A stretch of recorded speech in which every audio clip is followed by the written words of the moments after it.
Hello, here is the news at this hour from TSTV. I am Olaide Amosu. Here are some major headlines. Oyo records 8 new cases of COVID-19, now 5th highest in the country. Lagos, Abuja, Port Harcourt, KANO airports to reopen in few days. Buhari writes National Assembly seeks $5.5 billion fresh loan. Nigeria yet to receive Trump's ventilators. Twitter hides Trump's tweet for glorifying violence. Shanghai to extend IGHALO'S United loan deal. Now the news in details. Oyo State has recorded 8 new cases of COVID-19. This was revealed by the Nigeria Center for Diseases Control and CDC on Thursday night. The new cases bring the total number of confirmed cases in the state to 260, which is the 5th highest in the country. Federal government health agencies, including the National Agency for Food and Drug Administration Control, NAFDAC, have received Madagascar's COVID-19 treatment drug for evaluation. The samples were brought to the country on May 16th by Guinea-Bissau's President Umaro Sissoko Embalo. Minister of Health, Dr. Sage Nhanire, said on Thursday that the samples were found to be in 2 varieties, one for prevention and the other for treatment. The other government agencies that also got samples of COVID organics are National Institute for Pharmaceutical Research and Development, NIPRD, and Nigerian Institute of Medical Research, NIMR. The herbal solution will be thoroughly x-rayed and analyzed by the agencies to determine the constituents, toxicological and efficacy. Dr. Hainari said global efforts to find a cure for COVID-19, in which Nigeria is participating in the World Health Organization's Solidarity trial, will be reviewed by a panel of experts, as WHO suspended the trial due to alarm raised by a medical journal on the safety of some drugs being tried, like hydroxychloroquine, chloroquine, and their combinations. Proposals for trial of local remedies for the disease have been sent to the relevant research and testing agencies for scientific evaluation. The Director General of the West Africa Health Organization, WAHO, Professor Stanley Okoli, also added that it will support traditional practitioners with claims of either an outright cure for COVID-19 or its treatment with clinical trials. He stressed that WAHO is yet to endorse Madagascar's solution for the treatment and management of COVID-19 patients. Major airports in the country will, in the next few days, roar into life after weeks of inactivity caused by the COVID-19 pandemic lockdown. The airports at the Murtala Mohammed Airport, Ikeja, Nnamdi Azikiwe Airport, Abuja, Aminu Kano Airport, Kano, and the Port Harcourt Airport, Choba River State. The federal government on March 16th placed the travel ban on 13 countries, including China, United States, and Italy, that had recorded over 1,000 cases of coronavirus. On March 13th, it shut all airports for 1 month and later extended it by 2 weeks. On May 6th, the government further extended the airport's closure by 4 weeks until June 7th. The decision to commence flights at the airports, according to the Nigerian Civil Aviation Authority, NCAA, is to avoid choking the system. NCAA Director General Captain Musa Nuhu stated this at a virtual event organized by the Aviation Safety Round Table Initiative, ART. Nuhu said the NCAA worked with representatives of airlines and ground handling companies before forwarding a proposal to the Minister of Aviation for approval, stressing that every money is important and the 2-meter physical distance cannot be achieved, hoping in the next few days those issues can be resolved and allow the airlines to commence operations, noting that suggestions and recommendations have been made and feedback from the Ministry of Aviation is being awaited.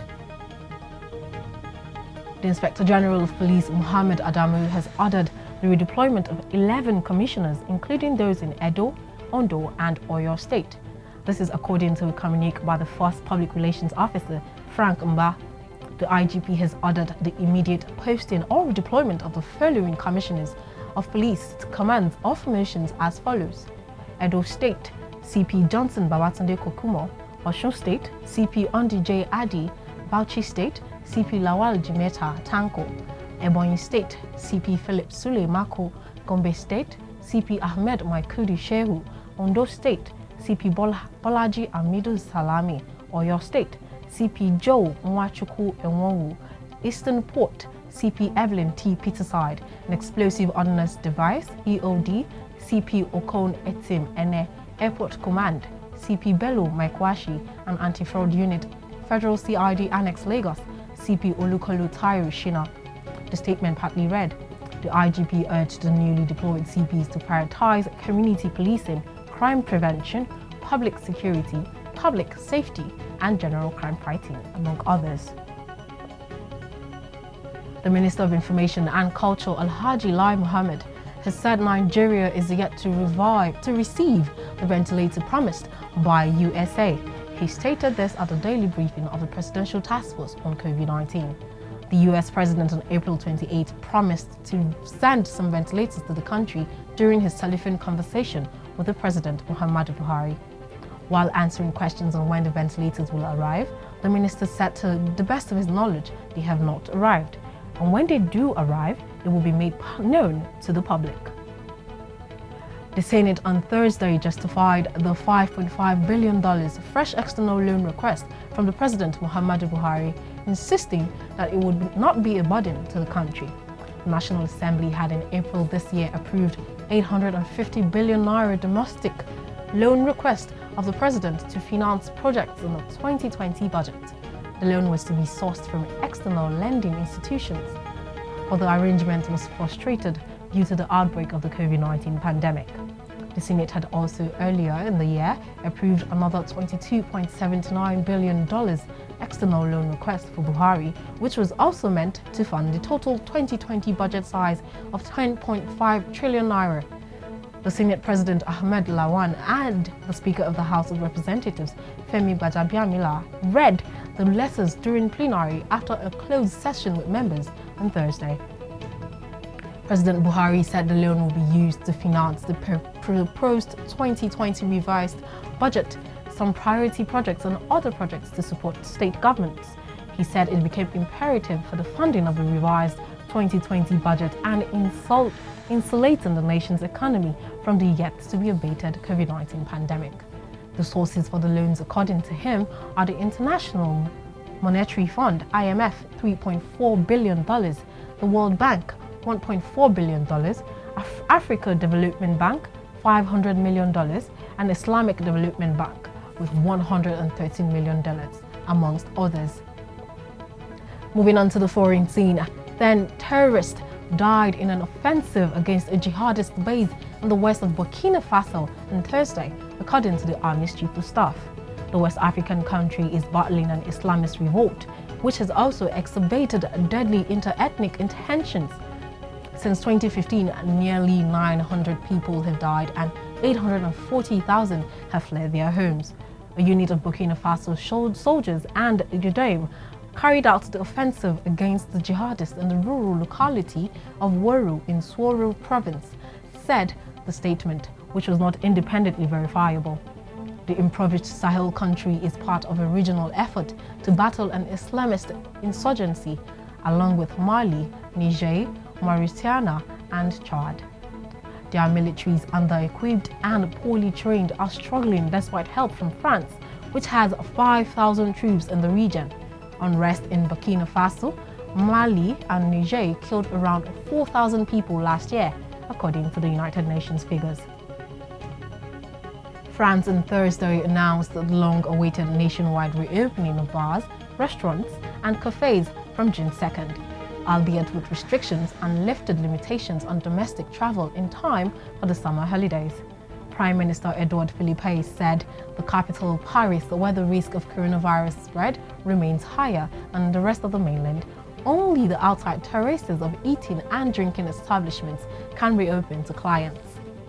After a meeting of top cabinet members to agree on the next phase, the Premier said more schools would start reopening. France's famous museums and monuments, hard hit by the 2-month lockdown, can welcome visitors from June 2nd, though face masks will have to be worn. Camping sites and holiday resorts will reopen too from June 22nd, and parks, gardens, beaches, and lakes from next week. The government credits its lockdown, which lasted from March 17th to May 11th, with saving tens of thousands of lives. But it came at the cost of what Felipe described as an historic recession, with nearly 1 million additional unemployment claims filed in April. Issuing an updated map of the coronavirus threat, Felipe said only the larger Paris, Ile-de-France region and the overseas territories of Guyana and Mayotte remained in the higher risk orange category, with the rest of the country zoned green. A police station in Minnesota went up in flames late Thursday in the third day of demonstrations as the so-called twin cities of Minneapolis and St. Paul seated over the shocking police killing of a handcuffed black man. The station, which police had abandoned, burned after a group of protesters pushed through barriers around the building, breaking windows and chanting slogans. A much larger crowd demonstrated as the building went up in flames. The crowd was protesting the death of George Floyd, a 46-year-old black man who died after Minneapolis police arrested him on Monday on a suspicion of using a counterfeit banknote. Police handcuffed him and held him to the ground, with a bystander video showing an officer pressing his knee on Floyd's neck. The videos showed Floyd saying that he couldn't breathe until he went silent, and then he was later declared dead. Hundreds of people have begun marching in Minneapolis in the late afternoon. Many wear masks as protection against the novel coronavirus, while in St. Paul, just to the east, police said there was ongoing looting as multiple fires were reported. Twitter has hidden one of President Donald Trump's tweets from his profile, saying it violates rules about glorifying violence. But instead of being deleted, it has been replaced with a warning and can be viewed by clicking on it. The warning says Twitter has determined that it may be in the public's interest for the tweet to remain accessible. It is the latest in an escalating row between Twitter and the White House. Mr. Trump was tweeting about the U.S. city of Minneapolis, which has seen consecutive nights of protests following the death of a black man in police custody. The president said he would send in the National Guard and follow that up with a warning that when the looting starts, the shooting starts. That second tweet was hidden by Twitter for glorifying violence. Twitter's policy of adding a warning to rather than deleting tweets that break its rules when it comes to major public figures was announced in mid-2019. But the social network has never used it on Mr. Trump, nor deleted any of his tweets before. The same post remains unaltered on Facebook without any warning attached. Moving to the exciting world of sports, Odion Ighalo is set to remain at Old Trafford for the rest of the season as his Chinese club Shanghai Shenhua will consider their initial stance to recall him. The former Watford striker joined on transfer day deadline in January and had gone on to score 4 goals in 8 appearances for the English Giants before the EPL campaign was halted due to the coronavirus pandemic. The striker is due to return to China at the end of May, but the possible reappearance of the 2019-2020 Premier League season has led to talks of the agreement being extended. Talks initially broke down between both clubs, but it seems communication has been restored and the CSL side now look ready to grant the striker an extension. Shanghai are now open to allowing Ighalo remain with Ole Gunnar Solskjaer's side until next January, although they will expect him to sign a new deal with the Chinese outfit. And with that, we've come to the end of the news. A quick recap of the headlines.